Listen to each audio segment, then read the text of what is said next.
ਸਤਿ ਸ਼੍ਰੀ ਅਕਾਲ ਜੀ। ਮੈਂ ਤੁਹਾਡਾ ਆਪਣਾ ਸੋਹਣਾ ਦੋਣਾ, ਤੁਸੀਂ ਦੇਖ ਰਹੇ ਹੋ ਪੰਜਾਬੀ ਲੋਕ ਰੰਗ ਚੈਨਲ। ਅਸੀਂ ਅੱਜ ਆਏ ਨਵਾਂ ਸ਼ਹਿਰ ਦਾ ਗ੍ਰੇਟ ਗੁੱਜਰ ਪ੍ਰੋਗਰਾਮ ਲੜੀ ਦੇ ਤਹਿਤ ਇੱਕ ਇਹੋ ਜਿਹੇ ਸ਼ਖਸ ਨੂੰ ਮਿਲਣ ਵਾਸਤੇ। ਜਾਣਦੇ ਤੁਸੀਂ ਸਾਰੇ ਹੋ, ਇੱਕਦਮ ਤੁਹਾਡੇ ਚਿਹਰੇ 'ਤੇ ਮੁਸਕਰਾਹਟ ਵੀ ਆ ਜਾਣੀ ਜਦੋਂ ਤੁਸੀਂ ਉਹਨਾਂ ਦਾ ਚਿਹਰਾ ਦੇਖਣਾ ਹੈ। ਕਹਿੰਦੇ ਹੁੰਦੇ ਆ ਬਈ ਹਾਲਾਤਾਂ ਨੂੰ ਕਰੇ ਕਾਬੂ ਕੋਈ ਬੰਦਾ ਹੈ ਵਕਤ ਵਰਗਾ। ਹਾਲਾਤਾਂ ਨੂੰ ਕਰੇ ਕਾਬੂ ਕੋਈ ਬੰਦਾ ਹੈ ਵਕਤ ਵਰਗਾ, ਜੋ ਢਲ ਜਾਵੇ ਮੋਮ ਵਾਂਗੂ ਪਿਘਲ ਜਾਵੇ ਰਕਤ ਵਰਗਾ। ਸਫ਼ਰ ਵਰਗਾ ਰਾਹਾਂ ਵਰਗਾ ਮੰਜ਼ਿਲ 'ਤੇ ਖੜ੍ਹਾ ਬੰਦਾ। ਸਫ਼ਰ ਵਰਗਾ ਰਾਹਾਂ ਵਰਗਾ ਮੰਜ਼ਿਲ 'ਤੇ ਖੜ੍ਹਾ ਬੰਦਾ, ਸ਼ਬਦ ਵਾਂਗੂ ਜੋ ਚੇਤੇ ਰਹੇ ਅਤੇ ਪਾਤਰ ਦੀ ਲਿਖਤ ਵਰਗਾ। ਜ਼ਮੀਨ ਨਾਲ ਜੁੜਿਆ ਹੋਇਆ ਸ਼ਖਸ, ਕੁਦਰਤ ਨੂੰ ਪਿਆਰ ਕਰਨ ਵਾਲਾ ਕੁਦਰਤ ਪ੍ਰੇਮੀ, ਇਨਸਾਨੀਅਤ ਲਈ ਹਾਂ ਦਾ ਨਾਅਰਾ ਮਾਰਨ ਵਾਲਾ ਸੱਜਣ ਪੁਰਸ਼, ਦੁਨੀਆ ਦੀ ਖੋਜ ਖਬਰ ਰੱਖਣ ਵਾਲਾ ਜਰਨਲਿਜ਼ਮ, ਨਿੱਘਰ ਅਤੇ ਉੱਚੀ ਸੋਚ ਦਾ ਮਾਲਕ ਚੌਧਰੀ ਵਰਿੰਦਰ ਬਜਾੜ। ਹੁਣ ਤੁਸੀਂ ਸਮਝ ਗਏ ਹੋਵੋਗੇ, ਆਵਾਜ਼ ਟੀਮ ਦਾ ਸੰਸਥਾਪਕ ਚੌਧਰੀ ਵਰਿੰਦਰ ਬਜਾੜ। ਸੋ ਅੱਜ ਉਹਨਾਂ ਨਾਲ ਆਪਾਂ ਮੁਲਾਕਾਤ ਕਰਨ ਵਾਸਤੇ ਉਹਨਾਂ ਦੇ ਦਫ਼ਤਰ ਨਵਾਂ ਸ਼ਹਿਰ ਪੁੱਜੇ ਹਾਂ। ਸੋ ਆਓ ਜੀ ਮਿਲਦੇ ਹਾਂ। ਸੋ ਸਵਾਗਤ ਹੈ ਜੀ ਵਰਿੰਦਰ ਜੀ ਤੁਹਾਡਾ ਸਾਡੇ ਇਸ ਚੈਨਲ 'ਤੇ। ਭਾਜੀ ਸਤਿ ਸ਼੍ਰੀ ਅਕਾਲ ਜੀ।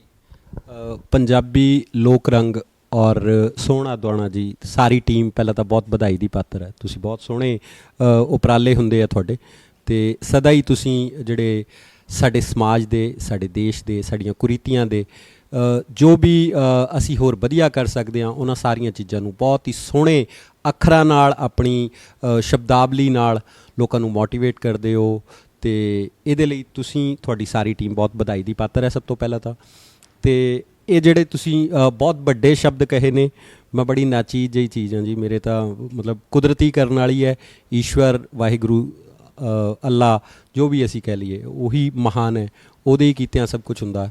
ਸੋ ਮੈਂ ਤਾਂ ਬੜਾ ਨਿਮਾਣਾ ਜਿਹਾ ਬੰਦਾ ਜੀ, ਕੁਛ ਵੀ ਨਹੀਂ ਹੈ। ਤੁਹਾਡੇ ਸ਼ਬਦ ਬਹੁਤ ਬੜੇ ਹੈ ਔਰ ਦਾ ਗ੍ਰੇਟ ਗੁੱਜਰ, ਇਹ ਤਾਂ ਮਤਲਬ ਸਾਡੀ ਕੌਮ ਤਾਂ ਬਹੁਤ ਮਹਾਨ ਹੈ। ਮਤਲਬ ਇਹਦੇ ਵਿੱਚ ਮਿਹੀਰ ਰਾਜਾ ਭੋਜ ਦੀ ਗੱਲ ਕਰ ਲਈਏ, ਜਾਂ ਰਾਜਾ ਕਨਿਸ਼ਕ ਦੀ ਗੱਲ ਕਰ ਲਈਏ, ਜਾਂ ਮਾਤਾ ਗਾਇਤਰੀ ਦੀ ਗੱਲ ਕਰ ਲਈਏ, ਅਸੀਂ ਤਾਂ ਵੇਦ ਮਾਤਾ ਗਾਇਤਰੀ ਤੋਂ ਸ਼ੁਰੂ ਹੋਏ ਲੋਕ ਹਾਂ। ਸਾਡੇ ਵਰਗੇ ਬਹੁਤ ਨਿਮਾਣੇ, ਮੈਂ ਕਹਿੰਦਾ ਪੂਰੇ ਆਸਮਾਨ ਦੇ ਵਿੱਚ ਕਿਤੇ ਇੱਕ ਬਿੰਦੀ ਲਾ ਲਈਏ ਇਸ ਲਾਇਕ ਵੀ ਨਹੀਂ ਹਾਂ ਅਸੀਂ ਸਮਾਜ ਦੇ ਵੀ। ਸੋ ਫਿਰ ਵੀ ਤੁਸੀਂ ਇੰਨਾ ਮਾਣ ਦਿੱਤਾ, ਬਹੁਤ ਧੰਨਵਾਦੀ ਹਾਂ ਜੀ ਤੁਹਾਡਾ। ਸੋ ਸਭ ਤੋਂ ਪਹਿਲਾਂ ਤਾਂ ਅਸੀਂ ਵਰਿੰਦਰ ਵੀਰ ਨੂੰ ਇਹਨਾਂ ਦੀ ਜਨਮ ਬਾਰੇ, ਪਿੰਡ ਬਾਰੇ, ਅਤੇ ਕਿੱਥੋਂ ਤੱਕ ਇਹ ਪੜ੍ਹੇ ਹੈ, ਕੀ ਗ੍ਰੈਜੂਏਸ਼ਨ ਹੈ ਇਹਨਾਂ ਦੀ, ਉਹਦੇ ਬਾਰੇ ਪਹਿਲਾ ਸਵਾਲ ਕਰਾਂਗੇ ਆਪਾਂ। ਸੋ ਦੇਣਗੇ ਜਵਾਬ ਵੀਰ ਜੀ।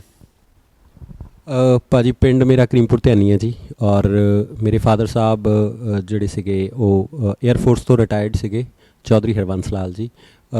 ਹੁਣ ਉਹ ਈਸ਼ਵਰ ਦੀ ਪਨਾਹ 'ਚ ਨੇ, ਅਤੇ ਪਿੰਡੋਂ ਹੀ ਸਾਰਾ ਕੰਮ ਕੀਤਾ ਜੀ। ਪਿੰਡ ਰਹਿ ਕੇ ਪੜ੍ਹਿਆ, ਉਸ ਤੋਂ ਬਾਅਦ ਸੜੋਏ ਪੜ੍ਹਿਆ, ਫਿਰ ਪੋਜੇਵਾਲ ਪੜ੍ਹਿਆ। ਪੋਜੇਵਾਲ ਤੋਂ ਮੈਂ 10ਵੀਂ ਕੀਤੀ ਸੀ, 12ਵੀਂ ਜਿਹੜੀ ਮੈਂ ਪੋਜੇਵਾਲ ਕਾਲਜ ਤੋਂ ਕੀਤੀ। ਉਸ ਤੋਂ ਬਾਅਦ ਬੀਕੌਮ ਮੈਂ SN ਕਾਲਜ ਬੰਗਾ ਤੋਂ ਕੀਤੀ। ਲੰਡਨ ਰਹਿਣ ਦਾ ਥੋੜ੍ਹਾ ਟਾਈਮ ਮੌਕਾ ਮਿਲਿਆ, ਸੋ ਮੈਂ ਉੱਥੋਂ ਵੀ post graduate diploma in management ਕੀਤਾ। ਸੋ ਇਹੀ ਐਜੂਕੇਸ਼ਨ ਕੁਆਲੀਫਿਕੇਸ਼ਨ ਹੈ ਜੀ। ਉਹਦੇ ਤੋਂ ਬਾਅਦ ਕੰਮ ਧੰਦੇ ਪੈ ਗਏ। ਸੋ ਪੱਥਰ ਗੋਲ ਕਿਵੇਂ ਹੋਇਆ, ਕਹਿੰਦੇ ਠੁੱਡਾਂ ਪੈਂਦੀਆਂ ਰਹੀਆਂ ਅਤੇ ਗੋਲ ਹੋ ਗਿਆ। ਸੋ ਉਹਦੇ ਨਾਲ ਹੀ ਸਭ ਕੁਝ ਸਿੱਖਿਆ ਜੀ। Thank you. ਸੋ ਬਹੁਤ ਵਧੀਆ ਪੜ੍ਹੇ ਲਿਖੇ ਇਨਸਾਨ ਹੈ, ਅਤੇ ਮੇਰੇ ਵਰਗੇ ਤਾਂ ਅਨਪੜ੍ਹ ਤੁਰੇ ਫਿਰਦੇ ਆ। ਮੈਂ ਤਾਂ ਇਹਨਾਂ ਦੇ ਮਤਲਬ ਪਾਂਗਸ ਵੀ ਨਹੀਂ ਜਿੱਦਾਂ ਕਹਿ ਸਕਦੇ ਹਾਂ। ਕਹਿੰਦੇ ਹੁੰਦੇ ਜ਼ਰੂਰ ਕਿਸੇ ਦੇ ਕੰਮ ਆਉਂਦਾ, ਜੇ ਪੂਰਾ ਹੁੰਦਾ ਮੈਂ ਕੁੱਲ ਹੁੰਦਾ, ਵਿੱਚ ਅੰਗੂਠੀ ਜੱਚ ਜਾਂਦਾ ਕੋਈ ਸ਼ੱਕ ਨਹੀਂ, ਜੇ ਹੀਰਿਆਂ ਦੇ ਤੁੱਲ ਹੁੰਦਾ, ਵਿੱਚ ਬਜ਼ਾਰੀ ਵਿਕਦੇ ਨੇ ਮੈਂ ਫਿਰਨਾ ਸੀ, ਜੇ ਮੇਰਾ ਵੀ ਕੋਈ ਮੁੱਲ ਹੁੰਦਾ, ਬੜਾ ਫਕਰ ਹੈ ਆਪਣੇ 'ਤੇ ਕਿ ਕੰਡਾ ਹਾਂ ਪੈਰਾਂ ਥੱਲੇ ਲੱਤੜ ਜਾਂਦਾ ਜੇ ਫੁੱਲ ਹੁੰਦਾ। ਸੋ ਆਪਾਂ ਹੁਣ ਇੱਕ ਜਿਹੜੀ ਤੁਸੀਂ ਜਾਣਦੇ ਹੋ ਵੀ ਜਿੱਦਾਂ ਵਰਿੰਦਰ ਭਾਜੀ ਹੁਣੀ ਸੰਸਥਾਪਕ ਹੈ ਆਵਾਜ਼ ਟੀਮ ਦੇ, ਇਨਸਾਨੀਅਤ ਲਈ ਬਹੁਤ ਉਚੇਚੇ ਪੱਧਰ 'ਤੇ ਵਧੀਆ ਕਾਰਜ ਕਰ ਰਹੀ ਹੈ ਆਵਾਜ਼ ਟੀਮ। ਸੋ ਆਵਾਜ਼ ਟੀਮ ਬਾਰੇ ਅਸੀਂ ਜਾਣਨਾ ਚਾਹਾਂਗੇ ਵੀ ਕੀ ਕਾਰਜ ਕਰਦੀ ਹੈ ਜੀ ਆਵਾਜ਼ ਟੀਮ। ਭਾਜੀ ਜਿਹੜੀ ਪਹਿਲਾਂ ਤੁਸੀਂ ਗੱਲ ਕੀਤੀ ਮੈਂ ਉਹਦਾ ਜਵਾਬ ਦੇ ਦਾਂ। ਐਜੂਕੇਸ਼ਨ ਜਿਹੜੀ ਹੈ ਜੀ ਉਹ ਕਿਸੇ ਡਿਗਰੀ ਦੀ ਮੁਹਤਾਜ ਨਹੀਂ ਹੈ। ਇਹ ਡਿਗਰੀਆਂ ਦਾ ਸਟੇਟਸ ਹੋ ਸਕਦਾ, ਕਿਸੇ ਦਾ ਕੋਈ ਡਿਗਰੀ ਸਟੇਟਸ। ਜਿਹੜੀ ਤੁਹਾਡੀ ਐਜੂਕੇਸ਼ਨ ਦੀ ਗੱਲ ਆ ਉਹ ਤੁਹਾਡੇ ਸ਼ਬਦਾਂ ਨੇ ਦੱਸ ਦਿੱਤੀ ਹੈ। ਮੇਰੇ ਹਿਸਾਬ ਨਾਲ ਇਹ ਤੋਂ ਬੜਾ ਅਨਪੜ੍ਹ ਆਪਣੇ ਆਪ ਨੂੰ ਕਹਿਣਾ, ਇਹ ਤਾਂ ਬਹੁਤ ਮਤਲਬ ਕਿਆ ਕਹੀਏ, ਤੁਸੀਂ ਤਾਂ ਬਹੁਤ ਪੜ੍ਹੇ ਲਿਖੇ ਹੋ। ਤੁਹਾਡੇ ਸ਼ਬਦਾਂ ਦਾ ਨਾਲ ਕੋਈ ਵੀ ਬੰਦਾ ਕੀਲੇ ਆ ਜਾਂਦਾ। ਬੜੇ ਬੜੇ ਲੋਕ ਜਿਹੜੇ ਹੈ ਇੰਨਾ ਮਾਤਾ ਸਰਸਵਤੀ ਨੇ ਤੁਹਾਡੇ ਗਲੇ 'ਚ ਤੁਹਾਡੀ ਕਲਮ ਵਿੱਚ ਇੰਨੀ ਰੂਹ ਪਾਈ ਹੈ। ਸੋ ਹੁਣ ਗੱਲ ਕਰਾਂ ਜੀ ਮੈਂ ਆਵਾਜ਼ ਦੀ, ਤਾਂ ਆਵਾਜ਼ ਜਿਹੜੀ ਹੈ ਕੁਝ ਖਾਸ ਨਹੀਂ ਜੀ, ਬਸ ਕੁਝ ਲੋਕ ਇਕੱਠੇ ਹੋਏ।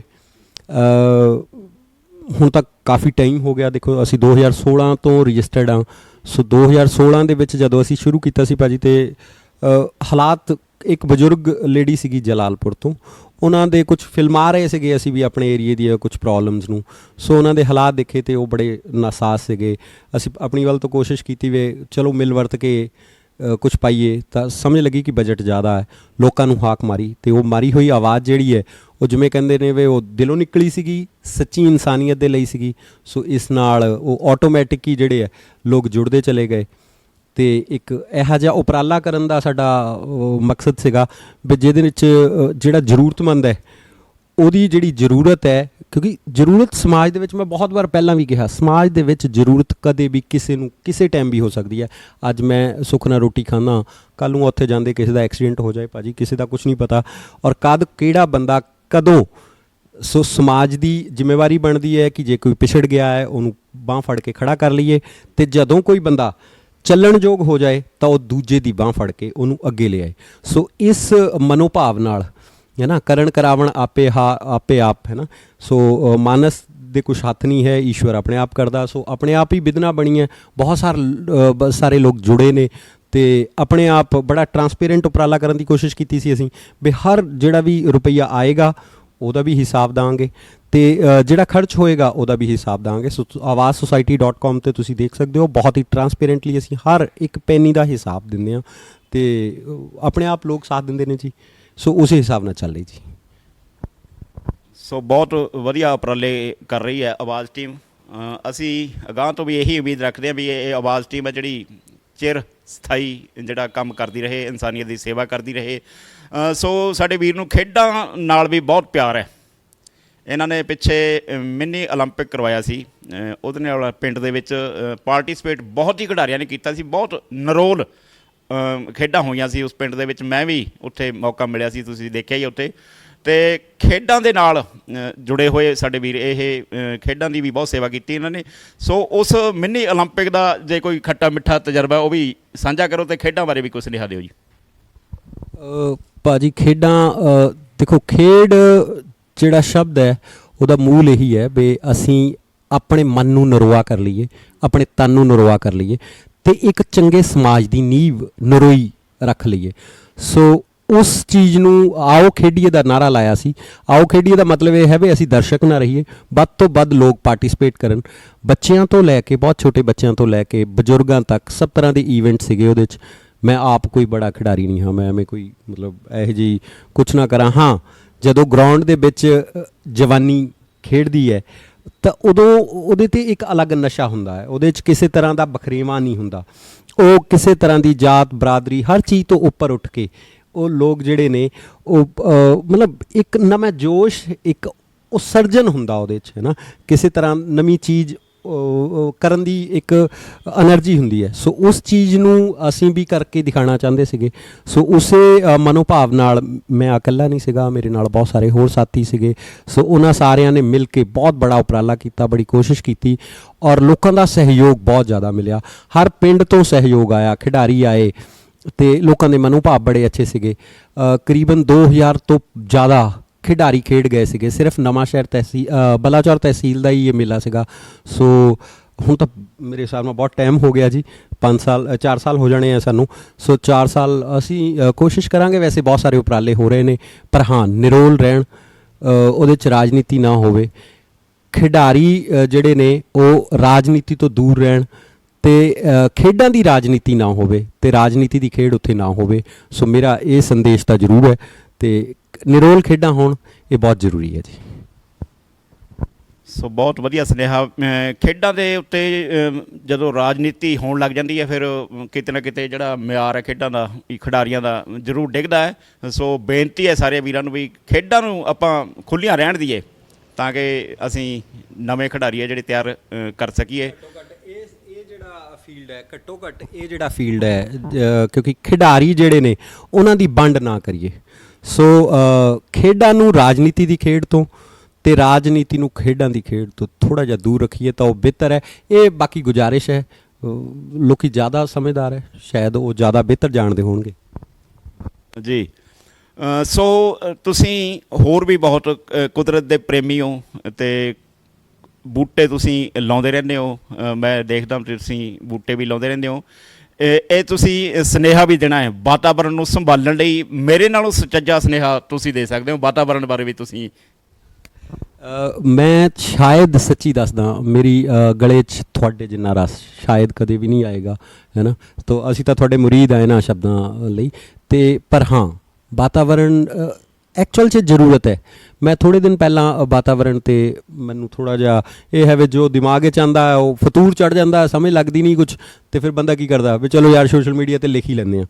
ਸੋ ਹੁਣੇ ਹੀ ਥੋੜ੍ਹਾ ਟਾਈਮ ਪਹਿਲਾਂ ਪੂਰਾ ਵਿਸ਼ਵ ਦੇ ਸਾਰੇ ਜਿਹੜੇ ਦੇਸ਼ ਸੀਗੇ ਉਹ ਇੱਕ ਮੰਚ 'ਤੇ ਇਕੱਠੇ ਹੋਏ, ਉਹਨਾਂ ਨੇ ਡਿਸਕਸ ਕੀਤਾ। ਪੈਰਿਸ ਦੇ ਵਿੱਚ ਇੱਕ ਐਗਰੀਮੈਂਟ ਹੋਇਆ ਸੀ ਅਤੇ ਉਸ ਟਰੀਟੀ ਦੇ ਵਿੱਚ ਉਹਨਾਂ ਨੇ ਪ੍ਰੋਜੈਕਸ਼ਨ ਕੀਤੀ ਹੈ 2050 ਤੱਕ ਦੀ। ਸੋ 2050 ਦੀ ਜਿਹੜੀ ਪ੍ਰੋਜੈਕਸ਼ਨ ਜਿਸ ਸੰਸਥਾ ਨੇ UN ਦੀ ਨੇ ਉਹ ਕੀਤੀ ਹੈ, ਇਨਵਾਇਰਮੈਂਟ ਸੰਸਥਾ ਨੇ, ਉਹਨਾਂ ਨੇ ਦੱਸਿਆ ਇਹ ਹੈ ਕਿ ਇੱਕ ਟਾਈਮ ਇਹੋ ਜਿਹਾ ਆਏਗਾ ਕਿ ਤੁਸੀਂ ਅਗਰ ਆਪਣੀ ਖਿੜਕੀ ਦਾ ਦਰਵਾਜ਼ਾ ਵੀ ਬਾਹਰ ਨੂੰ ਖੋਲ੍ਹਣ ਤੋਂ ਪਹਿਲਾਂ ਨਾ, ਮਤਲਬ ਖਿੜਕੀ ਖੋਲ੍ਹਣ ਤੋਂ ਪਹਿਲਾਂ 100 ਵਾਰੀ ਸੋਚੋਗੇ, ਕਿਉਂਕਿ ਬਾਹਰ ਧੂਏ ਦਾ ਲੈਵਲ ਇਹ ਹੋਏਗਾ। ਹਰ ਘਰ ਦੇ ਵਿੱਚ ਜਿਹੜੇ ਧੂਆਂ ਸਾਫ਼ ਕਰਨ ਦੀਆਂ ਮਸ਼ੀਨਾਂ ਲੱਗ ਜਾਣਗੀਆਂ। ਐਵਰੇਜ ਧਰਤੀ ਦਾ ਟੈਂਪਰੇਚਰ ਜਿਹੜਾ ਹੈਗਾ ਉਹ 50 ਡਿਗਰੀ ਦੇ ਲਾਗੇ ਪੁੱਜ ਜਾਏਗਾ। ਸੋ ਤੁਸੀਂ ਕਲਪਨਾ ਕਰਕੇ ਦੇਖੋ, ਅਗਰ ਇਹੋ ਜਿਹਾ ਕੁਛ ਹੋ ਗਿਆ ਅਤੇ ਅਸੀਂ ਰਹਿਣ ਲਾਇਕ ਧਰਤੀ ਨਹੀਂ ਛੱਡਾਂਗੇ। ਛੱਡ ਦਿਓ ਕਿਹੜੇ ਰਾਜਾਂ ਦੇ ਚੱਕਰ 'ਚ ਪਏ ਆ ਜਾਂ ਹੋਰ। ਬਹੁਤ ਜ਼ਿਆਦਾ ਲੁੱਟ ਹੋ ਰਹੀ ਹੈ ਕੁਦਰਤੀ ਸਾਧਨਾਂ ਦੀ, ਕੁਦਰਤ ਦੀ, ਔਰ ਕੁਦਰਤ ਆਪਣਾ ਜਵਾਬ ਦਿੰਦੀ ਹੈ। ਔਰ ਸਰ, ਕੁਦਰਤ ਨੇ ਇੱਕ ਛੋਟਾ ਜਿਹਾ ਵਾਇਰਸ, ਇੱਕ ਦਿਨ ਇੱਕ ਖੋਜ ਕਰ ਰਿਹਾ ਸੀਗੇ ਅਸੀਂ ਗੂਗਲ 'ਤੇ, ਤਾਂ ਸਰਚ ਇੱਕ ਸਾਹਮਣੇ ਆਈ ਵੀ ਪੂਰੀ ਦੁਨੀਆ ਦੇ ਵਿੱਚ ਕਰੋਨਾ ਨੇ ਹਜੇ ਤੱਕ, ਮਤਲਬ ਅੰਕੜਾ ਬਹੁਤ ਹੋ ਗਿਆ 20-25 ਲੱਖ, ਹੈ ਨਾ, ਦੇ ਕਰੀਬ ਜਿਹੜੇ ਲੋਕ ਬਹੁਤ ਬੁਰੀ ਤਰ੍ਹਾਂ ਸੰਕਰਮਿਤ ਹੋਏ, ਬਹੁਤ ਜ਼ਿਆਦਾ ਫਸੇ ਉਹਦੇ 'ਚ, ਬਹੁਤ ਲੱਖਾਂ ਤੱਕ ਜਾਨਾਂ ਗਈਆਂ। ਕਰੋੜਾਂ ਲੋਕ ਅੱਜ ਵੀ ਉਸੇ ਝਮੇਲੇ 'ਚ ਫਸੇ ਹੋਏ ਨੇ। ਪੂਰੀ ਦੁਨੀਆ ਬਿਮਾਰ ਹੈ, ਜਾਂ ਸਭ ਜਗ੍ਹਾ ਪਾਬੰਦੀਆਂ ਵੱਖਰੀਆਂ ਵੱਖਰੀਆਂ, ਵਪਾਰ ਡੁੱਬ ਰਹੇ ਹੈ। ਤੁਸੀਂ ਇਹ ਲੈ ਲਓ, ਚਲੋ ਇਹ ਜਿਹੜਾ ਵਾਇਰਸ ਪੂਰੀ ਦੁਨੀਆ 'ਚ ਫੈਲਿਆ ਇਹ 400 ਟ੍ਰਿਲੀਅਨ ਤੋਂ ਉੱਪਰ ਹੈ, ਇੱਕ ਅੰਦਾਜ਼ਾ ਲਾਇਆ ਗਿਆ। ਬਟ ਇਹ ਸਾਰੇ 400 ਟ੍ਰਿਲੀਅਨ ਵਾਇਰਸ ਦਾ ਭਾਰ ਭਾਜੀ 1 ਗ੍ਰਾਮ ਤੋਂ ਘੱਟ ਹੈ। ਸੋ ਕੁਦਰਤ ਦਾ 1 ਗ੍ਰਾਮ ਤੋਂ ਘੱਟ ਭਾਰ ਵਾਲਾ ਇੱਕ ਛੋਟਾ ਜਿਹਾ ਹਥਿਆਰ ਅਗਰ ਧਰਤੀ ਦੇ ਉੱਪਰ ਇਨਸਾਨ ਨਾਮ ਦੇ ਜੀਵ ਨੂੰ ਅੰਦਰ ਹੀ ਬਾੜ ਸਕਦਾ, ਤਾਂ ਸੋਚ ਕੇ ਦੇਖੋ ਜੇ ਕੁਦਰਤ ਥੋੜ੍ਹੀ ਜਿਹੀ ਹੋਰ ਬਿਮਟ ਗਈ ਤਾਂ ਸਾਡੇ ਹਾਲਾਤ ਕੀ ਹੋਣਗੇ। ਸੋ ਅਸੀਂ ਇਸ ਕੁਦਰਤ ਤੋਂ ਹੀ ਬਣੇ ਹਾਂ, ਇਸ ਕੁਦਰਤ ਦੇ ਹੀ ਇੱਕਮਿਕ ਹਾਂ। ਅਸੀਂ ਕੋਸ਼ਿਸ਼ ਕਰੀਏ ਵੀ ਜਿੰਨਾ ਵੱਧ ਤੋਂ ਵੱਧ ਹੋ ਸਕੇ, ਅਗਰ ਅਦਰ ਦੈਨ ਇਨਸਾਨ ਦੁਨੀਆ ਦੇ ਵਿੱਚ ਕੋਈ ਇਹੋ ਜਿਹਾ ਜੀਵ ਨਹੀਂ ਹੈ ਜਿਹੜਾ ਕਿ ਕੁਦਰਤ ਦਾ ਨੁਕਸਾਨ ਕਰਦਾ। ਸਿਰਫ ਇੱਕ ਇਨਸਾਨ ਹੈ ਜਿਹਨੇ ਕਿੰਨੀ ਤਰ੍ਹਾਂ ਦੇ ਜਾਤੀਆਂ ਹੀ ਜਿਹੜੇ ਜੀਵਾਂ ਦੀਆਂ ਖਤਮ ਕਰ ਦਿੱਤੀਆਂ। ਸੋ ਅਸੀਂ ਆਪਣੇ ਜਿਹੜੇ ਮਤਲਬ ਸਾਡੀਆਂ ਜਿਹੜੀਆਂ ਜ਼ਰੂਰਤਾਂ ਉਹ ਇੰਨੀਆਂ ਵਧਾ ਲਈਆਂ ਕਿ ਅਸੀਂ ਬਾਕੀ ਸਭ ਨੂੰ ਖਤਮ ਕਰਨ ਦੀ ਕੋਸ਼ਿਸ਼ ਕਰ ਰਹੇ ਹਾਂ। ਜਦੋਂ ਸਾਡੇ 'ਤੇ ਸੰਕਟ ਆਉਂਦਾ ਫਿਰ ਅਸੀਂ ਬਹੁਤ ਬੁਰੀ ਤਰ੍ਹਾਂ ਕੁਰਲਾਉਂਦੇ ਹਾਂ। ਇਹਦੀ ਬਜਾਏ ਸਾਨੂੰ ਕੁਦਰਤ ਦੇ ਇੱਕਮਿਕ ਹੋ ਜਾਣਾ ਚਾਹੀਦਾ। ਹਰ ਬਸ਼ਿੰਦੇ ਨੂੰ ਇਹ ਉਹਦਾ ਜਾਤੀ ਫਰਜ਼ ਹੈ ਕਿ ਹਰ ਬਸ਼ਿੰਦੇ ਨੂੰ, ਮੇਰੀ ਇੱਕ ਕਾਰ ਜਿਹੜੀ ਹੈ ਉਹ ਸਾਲ ਦੇ ਵਿੱਚ ਇੰਨਾ ਪੋਲਿਊਸ਼ਨ ਕਰ ਦਿੰਦੀ ਹੈ ਵੀ 350 ਬੂਟੇ ਚਾਹੀਦੇ ਨੇ ਉਹਨੂੰ ਲਾਉਣ ਲਈ। ਸੋ ਮੈਂ ਤਾਂ ਇੱਕ ਟਮਿਕਣਾ ਵੀ ਵਾਪਸ ਨਹੀਂ ਕਰ ਸਕਦਾ। ਤੁਸੀਂ ਲੈ ਕੇ ਚੱਲੋ ਸੜਕ 'ਤੇ ਕਿੰਨੀਆਂ ਕਾਰਾਂ ਹੈ, ਕਿੰਨੇ ਸੈਕਿੰਡੇ ਨਿਕਲਣੀਆਂ। ਅਗਰ ਅਸੀਂ ਇਹ ਨਾ ਕੀਤਾ ਤਾਂ ਨੁਕਸਾਨ ਬਹੁਤ ਹੋਏਗਾ ਔਰ ਕੁਦਰਤ ਦੀ ਚਪੇੜ ਸਾਤੋਂ ਬਰਦਾਸ਼ਤ ਨਹੀਂ ਹੋਏਗੀ। ਸੋ ਮੈਂ ਤਾਂ ਹੱਥ ਬੰਨ੍ਹ ਕੇ ਬੇਨਤੀ ਹੈ ਤੁਹਾਡੇ ਦੁਆਰਾ, ਤੁਹਾਡੇ ਮਾਧਿਅਮ ਦੁਆਰਾ, ਕਿ ਵੱਧ ਤੋਂ ਵੱਧ ਲੋਕਾਂ ਨੂੰ ਇਸ ਮਸਲੇ 'ਚ ਅਵੇਅਰ ਹੋਣਾ ਚਾਹੀਦਾ, ਵਰਨਾ ਜ਼ਿੰਦਗੀ ਬਹੁਤ ਔਖੀ ਹੋ ਜਾਏਗੀ। ਸੋ ਬਹੁਤ ਵੱਡੇ ਦੁਖਾਂਤ ਦੀ ਗੱਲ ਇਹ, ਜਿੱਦਾਂ ਦਿਲ ਨੂੰ ਬਹੁਤ ਝਟਕਾ ਲੱਗਿਆ ਵੀ 2050 ਦੀ ਦੁਨੀਆ ਕਲਪਨਾ ਕਰਦੇ ਹਾਂ ਅਸੀਂ, ਜਦੋਂ ਸੋਚਦੇ ਹਾਂ ਵੀ ਜੇ ਕੁਦਰਤ ਨੇ ਸਾਨੂੰ ਕੋਈ ਝਟਕਾ ਹੋਰ ਦੇ ਦਿੱਤਾ ਤਾਂ ਇਨਸਾਨੀਅਤ ਲਈ ਬਹੁਤ ਖਤਰਨਾਕ ਹੋ ਸਕਦਾ ਹੈ। ਪਹਿਲੀ ਪਾਤਸ਼ਾਹੀ ਸਤਿਗੁਰੂ ਨਾਨਕ ਦੇਵ ਜੀ ਨੇ ਸ਼੍ਰੀ ਗੁਰੂ ਗ੍ਰੰਥ ਸਾਹਿਬ ਵਿੱਚ ਕਿਹਾ ਹੈ, ਪਵਨ ਗੁਰੂ ਪਾਣੀ ਪਿਤਾ ਮਾਤਾ ਧਰਤ ਮਹਤ। ਪਵਨ ਗੁਰੂ ਪਾਣੀ ਪਿਤਾ ਮਾਤਾ ਧਰਤ ਮਹਤ। ਉਹਨਾਂ ਨੇ ਬੜੇ ਹੀ ਸੋਚ ਸਮਝ ਕੇ ਇਹ ਗੱਲ ਕਹੀ ਹੋਊਗੀ ਵੀ ਆਪਾਂ ਤਿੰਨਾਂ ਚੀਜ਼ਾਂ ਨੂੰ ਸਤਿਕਾਰ ਦਈਏ, ਪਰ ਅਸੀਂ ਗੁਰਬਾਣੀ ਦੇ ਉਸ ਕਥਨ ਤੋਂ ਵੀ ਉਲਟ ਚੱਲ ਰਹੇ ਹਾਂ। ਅਸੀਂ ਤਿੰਨੇ ਚੀਜ਼ਾਂ ਆਪਣੀਆਂ ਪ੍ਰਦੂਸ਼ਿਤ ਕਰ ਦਿੱਤੀਆਂ। ਸੋ ਹੱਥ ਜੋੜ ਕੇ ਬੇਨਤੀ ਹੈ, ਵਾਤਾਵਰਣ ਨੂੰ ਬਚਾਓ, ਵੱਧ ਤੋਂ ਵੱਧ ਬੂਟੇ ਲਾਓ, ਆਪਣੀ ਜ਼ਿੰਮੇਵਾਰੀ ਸਮਝੋ। ਸੋ ਵੀਰ ਜੀ, ਇੱਕ ਆਪਾਂ ਜਿੱਦਾਂ ਪ੍ਰੋਗਰਾਮ ਦਾ ਸਾਡੇ ਦਾ ਨਾਂ ਹੈ ਦਾ ਗ੍ਰੇਟ ਗੁੱਜਰ। ਸੋ ਗੁੱਜਰ ਹੋਣ ਦੇ ਨਾਤੇ, ਕਿਉਂਕਿ ਤੁਸੀਂ ਵੀ ਗੁੱਜਰ ਤਾਂ ਹੀ ਆਏ ਆ ਅਸੀਂ ਤੁਹਾਡੇ ਕੋਲ, ਗੁੱਜਰ ਹੋਣ ਦੇ ਨਾਤੇ ਤੁਸੀਂ ਆਪਣੀ ਕੌਮ ਲਈ ਜਾਂ ਆਪਣੇ ਸਮਾਜ ਲਈ ਕਿੱਦਾਂ ਮਤਲਬ ਇਸ ਸਮਾਜ ਨੂੰ ਦੇਖਦੇ ਹੋ, ਕੀ ਸੇਧ ਦੇਣਾ ਚਾਹੁੰਦੇ ਹੋ ਇਸ ਸਮਾਜ ਨੂੰ, ਉਹ ਜ਼ਰੂਰ ਦੱਸੋ ਸਾਨੂੰ। ਭਾਜੀ ਸੇਧ ਦੇਣ ਦੀ ਗੱਲ ਤਾਂ ਚਲੋ ਬਹੁਤ ਦੂਰ ਦੀ ਹੈ। ਅਗਰ ਮੈਂ ਗੱਲ ਕਰਾਂ ਇਸ ਸਮਾਜ ਦੀ ਤਾਂ ਬਹੁਤ ਫਖਰ ਹੁੰਦਾ ਹੈ ਕਿ ਅਸੀਂ ਇਸ ਸਮਾਜ ਦੇ ਹਿੱਸੇਦਾਰ ਹਾਂ। ਬਹੁਤ ਪੁਰਾਣੇ ਸਮਿਆਂ ਤੋਂ, ਪੁਰਾਣੇ ਸਮੇਂ ਕਿੰਨੇ ਕਹਿ ਲਈਏ, ਕਿਹਾ ਜਾਂਦਾ ਕਿ ਬ੍ਰਹਮਾ ਜੀ ਨੇ ਸ੍ਰਿਸ਼ਟੀ ਸਾਜੀ ਸੀ ਅਤੇ ਉਹਨਾਂ ਨੇ ਧਰਤੀ 'ਤੇ ਜਦੋਂ ਗਿਆਨ ਉਪਜਣਾ ਸੀ ਤਾਂ ਉਹਨਾਂ ਨੇ ਵੇਦ ਦੀ ਰਚਨਾ ਕਰਨੀ ਸੀ। ਹੁਣ ਇਹ ਇਤਿਹਾਸ ਹੈ, ਆਪਾਂ ਇਸ ਗੱਲ 'ਚ ਨਹੀਂ ਜਾਂਦੇ, ਬਟ ਹਾਂ ਪੁਸ਼ਕਰ ਅੱਜ ਵੀ ਹੈ ਔਰ ਪੁਸ਼ਕਰ ਦੀ ਲੜਕੀ ਚੇਚੀ ਗੋਤਰ ਦੀ ਕੰਨਿਆ ਗਾਇਤਰੀ ਜਿਹੜੀ ਹੈ ਉਹਦੀ ਪੂਜਾ ਉੱਥੇ ਅੱਜ ਵੀ ਸ਼ਾਸਤਰ ਦੇ ਅਨੁਸਾਰ ਹੀ ਕੀਤੀ ਜਾਂਦੀ ਹੈ। ਸੋ ਉਸ ਸਾਰੇ ਏਰੀਏ ਦੇ ਵਿੱਚ ਲੋਕਾਂ ਨੂੰ ਪਤਾ ਹੈ ਵੀ ਗਾਇਤਰੀ ਗੁਜਰੀ ਜਿਹੜੀ ਸੀਗੀ ਉਹ ਸਭ ਤੋਂ ਪਹਿਲੀ, ਸੋ ਵੇਦ ਮਾਤਾ ਗਾਇਤਰੀ ਨਾਲ ਸਾਡਾ ਸੰਬੰਧ ਹੈ। ਇਹ ਤੋਂ ਉੱਪਰ ਹੁਣ ਮੈਂ ਕੁਛ ਮਤਲਬ ਇਸ ਸਮਾਜ ਬਾਰੇ ਕੀ ਕਹਿ ਸਕਦਾ ਹੈ ਨਾ। ਇਸ ਸਮਾਜ ਨੇ ਦੇਸ਼ ਨੂੰ, ਦੁਨੀਆ ਨੂੰ ਹਰ ਫੀਲਡ ਦੇ ਵਿੱਚ ਮਤਲਬ ਬਹੁਤ ਬਹੁਤ ਬੜੇ ਬੜੇ ਲੋਕ ਦਿੱਤੇ, ਹਰ ਧਰਮ ਵਿੱਚ। ਸਾਡੇ ਬੜੇ ਰਾਜਿਆਂ ਦੀ ਗੱਲ ਕਰ ਲਈਏ ਤਾਂ ਰਾਜੇ ਕਨਿਸ਼ਕ ਜਿਹੇ, ਜਿਨ੍ਹਾਂ ਦੇ ਕਹਿੰਦੇ ਸੋਨੇ ਦੇ ਸਿੱਕੇ ਜਿਹੜੇ ਹੈਗੇ, ਉਹ ਅੱਜ ਵੀ ਦੁਨੀਆ ਦੇ ਵਿੱਚ ਸਭ ਤੋਂ ਜ਼ਿਆਦਾ ਪੁਰਾਣੇ ਸੋਨੇ ਦੇ ਸਿੱਕੇ ਜਿਹੜੇ ਹੈ ਉਹ ਰਾਜਾ ਕਨਿਸ਼ਕ ਦੇ ਮਿਲਦੇ ਨੇ।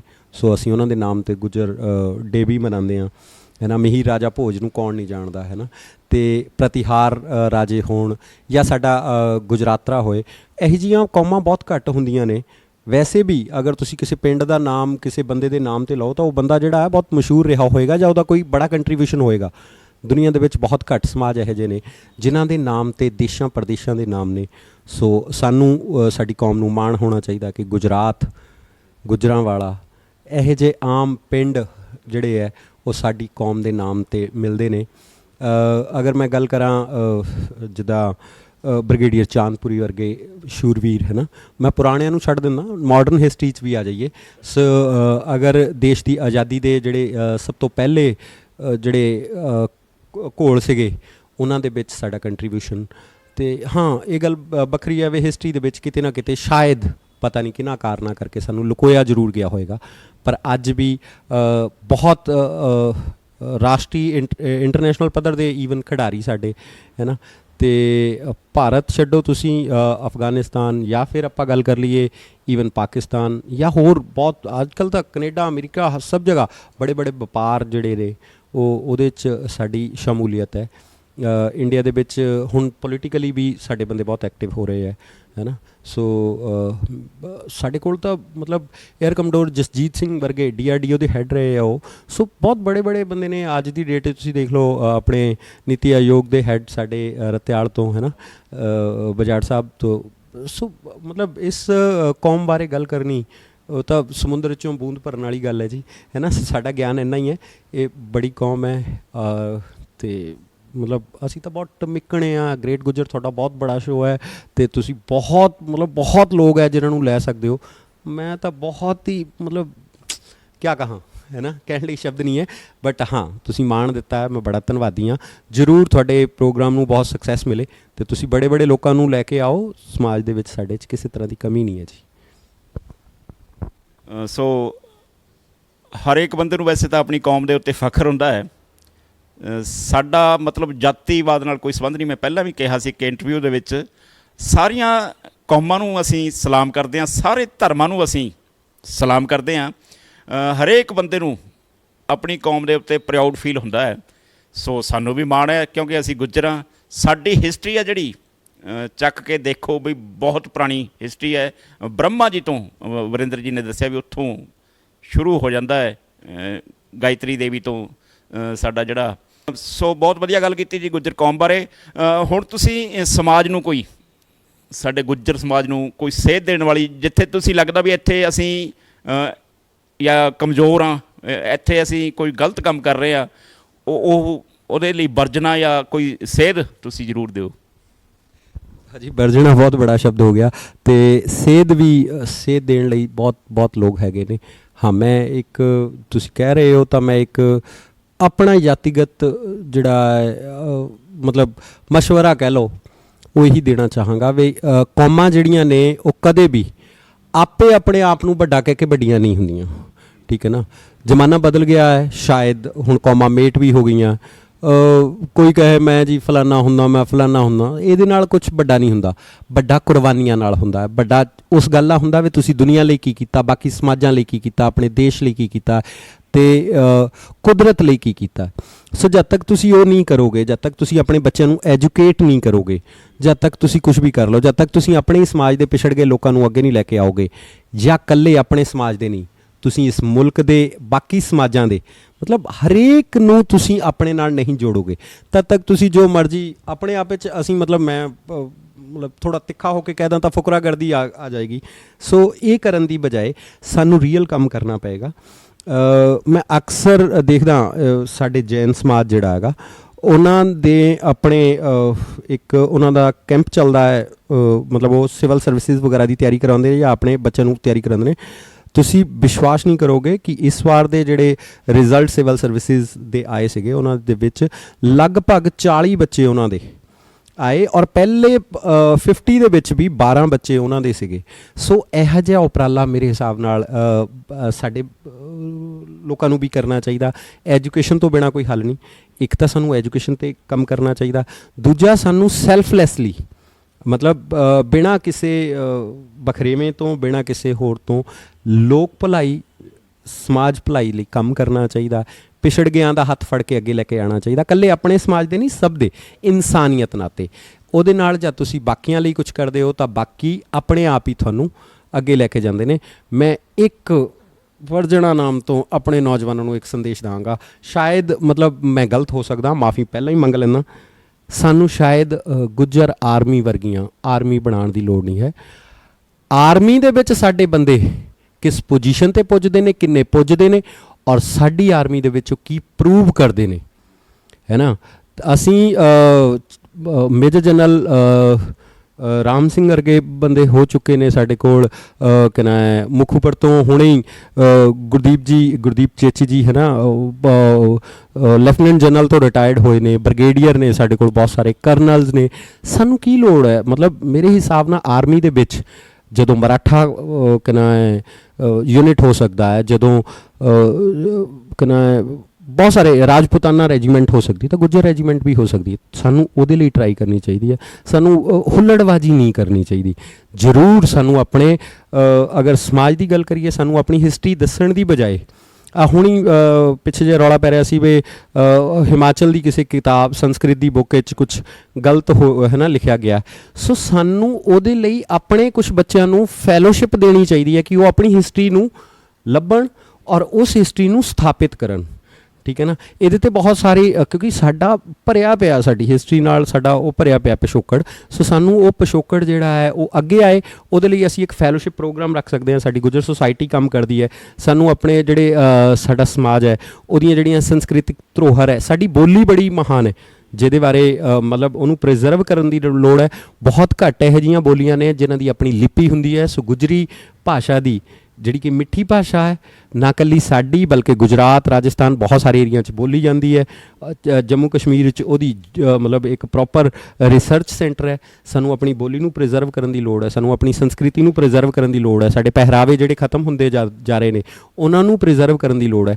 ਸੋ ਜ਼ਰੂਰ ਸਾਡੇ ਜਿਹੜੀ ਜਿਹਦਾ ਗੁੱਜਰ ਸੁਸਾਇਟੀ ਹੈ, ਐਜੂਕੇਸ਼ਨ ਸੁਸਾਇਟੀ ਹੈ, ਮੈਂ ਤਾਂ ਹੱਥ ਬੰਨ੍ਹ ਕੇ ਬੜੇ ਗ੍ਰੇਟ ਲੋਕ ਹੋਏ ਨੇ ਸਾਡੇ ਕੋਲ। ਤਾਂ ਸਾਡੇ ਚਾਂਸਲਰ ਹੋ ਚੁੱਕੇ, ਵਾਈਸ ਚਾਂਸਲਰ ਹੋ ਚੁੱਕੇ ਹੈ। ਕੋਈ ਇਹੋ ਜਿਹਾ ਫੀਲਡ ਹੈ ਹੀ ਨਹੀਂ ਜਿੱਥੇ, ਚਾਹੇ ਫਿਰ ਉਹ ਐਗਰੀਕਲਚਰ ਦਾ ਹੋਏ, ਚਾਹੇ ਉਹ ਬੈਂਕਿੰਗ ਦਾ ਹੋਏ, ਚਾਹੇ ਗਵਰਨਮੈਂਟ ਜੌਬ ਦਾ ਹੋਏ, ਚਾਹੇ ਫੌਜ ਦਾ ਹੋਏ, ਚਾਹੇ ਸਰਕਾਰੀ ਬੜੇ ਅਹੁਦਿਆਂ ਦੀ ਗੱਲ ਕਰ ਲਓ, ਕੋਈ ਇੱਦਾਂ ਦੀ ਜਗ੍ਹਾ ਨਹੀਂ ਹੈ। ਚਾਹੇ ਵੱਡੇ ਖਿਡਾਰੀਆਂ ਦੀ ਗੱਲ ਕਰ ਲਓ ਜਿੱਥੇ ਸਾਡੀ ਰਿਪਰਜੈਂਟੇਸ਼ਨ ਨਹੀਂ ਹੈ। ਬਟ ਉਸ ਰਿਪਰਜੈਂਟੇਸ਼ਨ ਨੂੰ ਲੋਕਾਂ ਤੱਕ ਪਹੁੰਚਾਉਣ ਦੇ ਲਈ ਸਾਨੂੰ ਸਮਾਜ ਦੇ ਵਿੱਚ ਇਹੋ ਜਿਹਾ ਕੁਝ ਕੰਮ ਕਰਨਾ ਪਏਗਾ ਜਿਹੜਾ ਬਾਕੀ ਸਮਾਜ ਸਾਡੀ ਰਿਕੋਗਨੀਸ਼ਨ ਕਰਨ। ਔਰ ਦੂਜੇ ਨੰਬਰ 'ਤੇ ਸਾਨੂੰ ਆਪਣੇ ਹੱਕ ਹਕੂਕ ਲਈ ਵੀ, ਵੈਸੇ ਤਾਂ ਹੱਕ ਹਕੂਕ ਜਿਹੜੇ ਨੇ ਉਹ ਫਰਜ਼ ਦੀ ਪੈਦਾਇਸ਼ ਹੁੰਦੇ ਨੇ। ਜੇ ਮੈਂ ਆਪਣਾ ਫਰਜ਼ ਸਹੀ ਕਰਦਾ ਤਾਂ ਹੱਕ ਹਕੂਕ ਆਟੋਮੈਟਿਕ ਨਿਕਲ ਜਾਂਦੇ ਨੇ। ਪਰ ਫਿਰ ਵੀ ਅਗਰ ਅਸੀਂ ਸਕਾਲਰਸ਼ਿਪ ਪ੍ਰੋਗਰਾਮ ਚਲਾਈਏ, ਕੁਛ ਬੱਚਿਆਂ ਨੂੰ ਆਪਣਿਆਂ ਨੂੰ ਪੜ੍ਹਾਈਏ ਅਤੇ ਵੱਖਰੀਆਂ ਯੂਨੀਵਰਸਿਟੀਆਂ 'ਚੋਂ ਸਕਾਲਰਸ਼ਿਪ ਪ੍ਰੋਗਰਾਮ ਚਲਾਈਏ। ਅਸੀਂ ਪਿਛਲੀ ਵਾਰੀ ਜਿਹੜਾ ਬੜਾ ਚੌਰ ਦੇ ਵਿੱਚ ਸਿੱਖਿਆ ਮੇਲਾ ਕਰਵਾਇਆ ਸੀਗਾ। ਉਹਦੇ ਵਿੱਚ ਬਹੁਤ ਸਾਰੇ ਯੂਨੀਵਰਸਿਟੀ ਦੇ ਪ੍ਰੋਫੈਸਰ ਆਏ ਸੀਗੇ, ਉਹਨਾਂ ਤੱਕ ਇਹ ਮੰਗ ਵੀ ਰੱਖੀ ਸੀ ਵੀ ਇਹਦੇ 'ਤੇ ਫੋਲੋਸ਼ਿਪ ਪ੍ਰੋਗਰਾਮ ਕਰਾ ਸਕਦੇ ਹੋ ਤੁਸੀਂ, ਅਤੇ ਇਹੋ ਜਿਹੀ ਕੋਈ PhD ਰਜਿਸਟਰਡ ਕਰਾ ਸਕਦੇ ਹਾਂ ਜਿਹਦੇ 'ਤੇ ਸਾਡੀ ਹਿਸਟਰੀ ਬਾਰੇ ਗੱਲ ਹੋਏ ਜਾਂ ਸਾਡੇ ਲੋਕ ਜਿਹੜੇ ਰੰਗ ਸੀਗੇ ਉਹਨਾਂ 'ਤੇ ਗੱਲ ਹੋਏ। ਸੋ ਸਾਡੀ ਭਾਸ਼ਾ 'ਤੇ ਕੋਈ PhD ਪ੍ਰੋਗਰਾਮ ਹੋ ਸਕਦੇ। ਅਗਰ ਅਸੀਂ ਇਹ ਸਾਰੇ ਕਰਾਂਗੇ ਤਾਂ ਮੇਰੇ ਹਿਸਾਬ ਨਾਲ ਇਹ ਇੱਕ ਬੜੀ ਦੇਣ ਹੋਏਗੀ। ਜਿਹੜਾ ਵੀ ਇਸ ਕੰਮ ਨੂੰ ਲੀਡ ਕਰ ਸਕਦਾ ਉਹਨੂੰ ਕਰਨ ਦੀ ਲੋੜ ਹੈ। ਸੋ ਬੜਾ ਧੰਨਵਾਦੀ ਹਾਂ ਭਾਜੀ। ਸੋ ਬਾਕੀ ਗੱਲਾਂ ਦਾ ਜਿਹੜੀ ਕਹੀਆਂ ਸਾਰੇ ਵੀਰ ਜੀ ਨੇ ਵੀ ਉਹਨਾਂ ਦਾ ਧਿਆਨ ਤੁਸੀਂ ਰੱਖ ਲਿਓ। ਬੋਲੀ ਵਾਲਾ ਕੰਮ ਮੇਰੇ 'ਤੇ ਛੱਡ ਦਿਓ, ਕਿਉਂਕਿ ਮੈਂ ਲੇਖਕ ਹਾਂ ਅਤੇ ਬਣਾਏ ਵੀ ਆਪਾਂ 2-3 ਪ੍ਰੋਗਰਾਮ ਆਪਣੀ ਬੋਲੀ ਦੇ ਵਿੱਚ। ਗੁੱਜਰ ਗਾਥਾ 1 ਬਣਾਈ ਹੈ, ਗੁੱਜਰ ਗਾਥਾ 2 ਬਣਾਈ ਹੈ, ਅਤੇ ਲੋਕ ਰੰਗ ਬਣਾਇਆ ਸੀਗਾ ਇੱਕ। ਤੁਸੀਂ ਬਹੁਤ ਜ਼ਿਆਦਾ ਮੁਹੱਬਤ ਦਿੱਤੀ, ਬਹੁਤ ਜ਼ਿਆਦਾ ਮੁਹੱਬਤ ਦਿੱਤੀ। ਬੋਲੀ ਵਾਲਾ ਕੰਮ ਹੈ ਜਿਹੜਾ ਮੈਂ ਉਹ ਸੰਭਾਲ ਲੂਗਾ। ਬਾਕੀ ਜਿਹੜੇ ਸਨੇਹ ਵੀਰ ਨੇ ਦਿੱਤੇ ਹੈ ਤੁਸੀਂ ਉਹ ਦੇਖ ਲੈਣੇ ਆ। ਬਹੁਤ ਹੁਣ ਮੈਂ ਤੁਹਾਡੇ ਪਰਿਵਾਰ ਬਾਰੇ ਜਾਣਨਾ ਚਾਹਾਂਗਾ ਵੀ ਤੁਸੀਂ ਪਰਿਵਾਰ 'ਚ ਆਪਣੇ 'ਚ ਕੌਣ ਕੌਣ ਰਹਿ ਰਹੇ ਹੋ ਜੀ? ਮੇਰੇ ਗ੍ਰੈਂਡਫਾਦਰ ਸੀਗੇ ਜੀ ਚੌਧਰੀ ਅਨੰਤ ਰਾਮ, ਔਰ ਉਹਨਾਂ ਦੇ 5 ਬੱਚੇ ਸੀਗੇ। 3 ਸਾਡੀਆਂ ਭੂਆ ਨੇ, ਅਤੇ ਮੇਰੇ ਫਾਦਰ ਸਾਹਿਬ ਏਅਰਫੋਰਸ ਤੋਂ ਰਿਟਾਇਰਡ ਸੀਗੇ। ਸਭ ਤੋਂ ਬੜੇ ਚਾਚਾ ਜੀ ਜਿਹੜੇ ਸੀਗੇ ਉਹ ਨਵਾਂ ਸ਼ਹਿਰੀ, ਉਹਨਾਂ ਨੇ ਕਾਫੀ ਟਾਈਮ ਕੰਮ ਕੀਤਾ ਅਤੇ ਉਹ ਸਬ ਇੰਸਪੈਕਟਰ ਬਣ ਕੇ ਰਿਟਾਇਰਡ ਹੋ ਗਏ ਸੀਗੇ, ਚੌਧਰੀ ਰੋਸ਼ਨ ਲਾਲ ਜੀ। ਔਰ ਅੱਜ ਕੱਲ੍ਹ ਉਹ ਵੀ ਕੁਦਰਤ ਦੇ ਚਰਨਾਂ 'ਚ ਨੇ। ਅਤੇ ਉਹਨਾਂ ਤੋਂ ਛੋਟੇ ਅਮਰੀਕ ਸਿੰਘ, ਉਹ ਰਿਟਾਇਰਡ ਹੋਏ ਨੇ ਪੰਜਾਬ ਪੁਲਿਸ ਇੰਸਪੈਕਟਰ, ਉਹਨਾਂ ਨੂੰ ਪੰਜਾਬ ਪੁਲਿਸ ਤੋਂ ਰਾਸ਼ਟਰਪਤੀ ਅਵਾਰਡ ਮਿਲਿਆ। ਉਹਨਾਂ ਤੋਂ ਛੋਟੇ ਹੁਸਨ ਲਾਲ ਜੀ, ਉਹ ਚੰਡੀਗੜ੍ਹ ਪੁਲਿਸ ਤੋਂ ਇੰਸਪੈਕਟਰ ਰਿਟਾਇਰਡ ਹੋਏ ਨੇ, ਉਹ ਹੁਣੀ ਥੋੜ੍ਹਾ ਟਾਈਮ ਹੋਇਆ। ਅਤੇ ਸਭ ਤੋਂ ਛੋਟੇ ਨੇ DSP ਰਾਜਕੁਮਾਰ ਜੀ, ਤੁਸੀਂ ਉਹਨਾਂ ਬਾਰੇ ਥੋੜ੍ਹਾ ਬਹੁਤ ਜਾਣਦੇ ਹੋਵੋਗੇ 4 ਵਾਰ DGP ਡਿਸਕ ਮਿਲ ਚੁੱਕੀ ਹੈ, ਅਤੇ ਹੁਣੇ ਹੀ ਜਿਹੜਾ ਹੈ ਉਹਨਾਂ ਨੂੰ ਰਾਸ਼ਟਰਪਤੀ ਪੁਲਿਸ ਪ੍ਰੈਜ਼ੀਡੈਂਟ ਮੈਡਲ ਨਾਲ ਅਵਾਰਡਿਆ ਗਿਆ। ਸੋ ਪਰਿਵਾਰ ਦੇ ਵਿੱਚ ਮੈਂ ਤੋਂ ਛੋਟਾ ਮੇਰਾ ਬ੍ਰਦਰ ਹੈ ਹਰਿੰਦਰ, ਅਤੇ ਮਦਰ ਨੇ ਨਵਾਂ ਸ਼ਹਿਰੀ ਰਹਿੰਦੇ ਆ ਅੱਜ ਕੱਲ੍ਹ, ਅਤੇ ਵਾਈਫ ਹੈ ਉਹ ਸ਼ਿਵਾਲਿਕ ਸਕੂਲ ਵਿੱਚ ਪੜ੍ਹਾਉਂਦੇ ਨੇ। 2 ਬੱਚੇ ਨੇ ਜੀ ਮੇਰੇ, ਅਤੇ ਛੋਟੇ ਦੇ 1 ਬੇਟਾ ਹੈ। ਸੋ ਇਹੀ ਛੋਟੀ ਜਿਹੀ ਫੈਮਿਲੀ ਹੈ, ਅਤੇ ਇੱਥੇ ਰਹਿੰਦੇ। ਵੈਸੇ ਪਰਿਵਾਰ ਤਾਂ ਹੁਣ ਬਹੁਤ ਵੱਡਾ ਹੋ ਗਿਆ, ਬਹੁਤ ਸਾਰੇ ਲੋਕ ਹੈ ਤੁਹਾਡੇ ਵਰਗੇ ਸੱਜਣ ਮਿੱਤਰ ਹੈ ਜਿਨ੍ਹਾਂ ਦਾ ਪਿਆਰ ਮਿਲਦਾ ਹੈ। ਸੋ ਤੁਸੀਂ ਸਾਰੇ ਪਰਿਵਾਰਕ ਮੈਂਬਰ ਹੀ ਹੋ ਜੀ। Thank you.